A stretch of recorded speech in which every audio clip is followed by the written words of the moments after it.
Warahmatullahi wabarakatuh. Salam sejahtera untuk kita semua. Om Swastiastu, Namo Buddhaya, salam kebajikan, rahayu. Saya Kristina Wijayanti SPG, calon guru penggerak angkatan 10 kelas 146 Kabupaten Kendal. Di sini akan memaparkan tentang koneksi antar materi modul 2.1 tentang pembelajaran berdiferensiasi. Tujuan pembelajaran khusus dari tugas ini adalah calon guru penggerak dapat membuat sintesa pemahaman dengan mengkoneksikan semua materi yang telah dipelajari sebelumnya untuk menjelaskan pemahamannya tentang pembelajaran berdiferensiasi dan bagaimana mengimplementasikannya. Pertanyaan pemantik yang pertama adalah, apakah saya mengubah pemikiran saya sebagai akibat dari apa yang telah saya pelajari? Pemikiran saya dalam proses pembelajaran sebelum mempelajari modul 2.1 ini memang belum berfokus pada pembelajaran yang memperhatikan minat, bakat, dan dari murid. Sebelumnya, dalam proses pembelajaran di kelas hanya terpaku pada pemenuhan kebutuhan murid untuk mendapatkan knowledge yang sesuai dengan kurikulum sekolah. Setelah mendapatkan pemahaman terkait dengan pembelajaran yang berpihak pada murid, saya semakin termotivasi untuk memberikan proses pembelajaran dengan berbagai metode agar murid bisa belajar dengan nyaman dan konsep tersampaikan secara maksimal. Oleh karena itu, saya mengubah pemikiran untuk pembelajaran yang bukan hanya melihat kebutuhan murid, tetapi juga lebih melihat pada minat dan kemampuan murid di kelas, walaupun hal itu saya rasa memang tidak mudah. Pertanyaan pemantik yang kedua adalah, bagaimana perubahan pemikiran tersebut berkontribusi terhadap pemahaman saya tentang implementasi pembelajaran berdiferensiasi. Perubahan pemikiran tersebut sangat kuat memotivasi diri saya dalam mengimplementasikan pembelajaran berdiferensiasi di kelas. Hal ini dikarenakan perubahan baik yang saya coba di awal pembelajaran dengan metode yang sangat sederhana. Diawali dengan asesmen diagnostik, ternyata memberikan hal positif yang luar biasa dalam pandangan maupun pemahaman saya terhadap proses pembelajaran seutuhnya. Pertanyaan pemantik yang ketiga adalah, bagaimana saya tetap bersikap positif walaupun banyak tantangan dalam penerapan pembelajaran berdiferensiasi ini. Bagi saya, penerapan pembelajaran berdiferensiasi memang tidaklah mudah. Banyak tantangan dan hambatan yang akan kita temui. Penerapan yang sudah saya lakukan secara sederhana memang membutuhkan perhatian dan tindak lanjut yang tidak mudah. Oleh karena itu, saya mencoba untuk tetap bersikap dan berpikir positif menghadapi kondisi tersebut dengan mempertimbangkan dan melihat kembali wajah-wajah masa depan yang beragam di kelas saya. Setelah menjawab pertanyaan-pertanyaan pemantik, sekarang izinkan saya untuk memberikan kesimpulan terkait dengan pembelajaran berdiferensiasi. Pembelajaran berdiferensiasi adalah usaha guru untuk menyesuaikan proses pembelajaran di kelas untuk memenuhi kebutuhan belajar individu murid di kelas tersebut. Menurut Tomlinson, dalam kelas yang mengimplementasikan pembelajaran berdiferensiasi, seorang guru melakukan upaya yang konsisten untuk merespon kebutuhan belajar murid. Melakukan pembelajaran berdiferensiasi bukanlah berarti bahwa guru harus mengajar dengan 32 cara yang berbeda untuk mengajar 32 orang murid. Bukan pula berarti bahwa guru harus memperbanyak jumlah soal untuk murid yang lebih cepat bekerja dibandingkan dengan yang lain. Pembelajaran berdiferensiasi juga bukan berarti guru harus mengelompokkan yang pintar dengan yang pintar dan yang kurang pintar dengan yang kurang. Bukan pula memberikan tugas yang berbeda untuk setiap anak.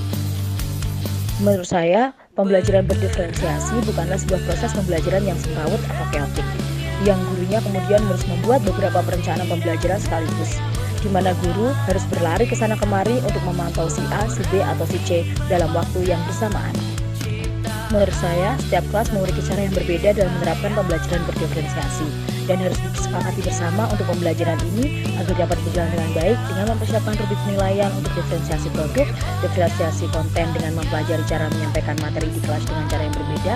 Kemudian pada diferensiasi yang terakhir, yaitu pada diferensiasi proses, menyiapkan bahan ajar yang dapat diakses murid dengan model berbagai macam pula agar murid dapat memilih sumber informasi mana yang akan mereka pilih untuk dipelajari. Pembelajaran berdiferensiasi dapat dilakukan di kelas dengan cara yang pertama, menetapkan tujuan pembelajaran. Yang kedua, menganalisis kebutuhan belajar murid, meliputi kesiapan belajar, minat belajar, dan profil belajar murid. Yang ketiga, menganalisis penerapan 3 strategi diferensiasi, yaitu diferensiasi konten, diferensiasi produk, dan diferensiasi proses. Yang keempat, menyusun perangkat pembelajaran berdiferensiasi dan menentukan kegiatan pembelajaran. Dan yang kelima adalah melaksanakan pembelajaran berdiferensiasi serta melakukan refleksi. Mengapa guru perlu menerapkan pembelajaran berdiferensiasi? Hal tersebut dikarenakan yang pertama, kemampuan murid berbeda dan beragam dalam hal kesiapan belajar maupun profil belajar murid. Dan yang kedua adalah agar pembelajaran dapat berjalan dengan baik dan memenuhi kebutuhan murid, sehingga tujuan pembelajaran dapat tercapai serta murid dapat menemukan kebahagiaan dan kemerdekaan mereka dalam belajar dan terciptanya profil pelajar Pancasila.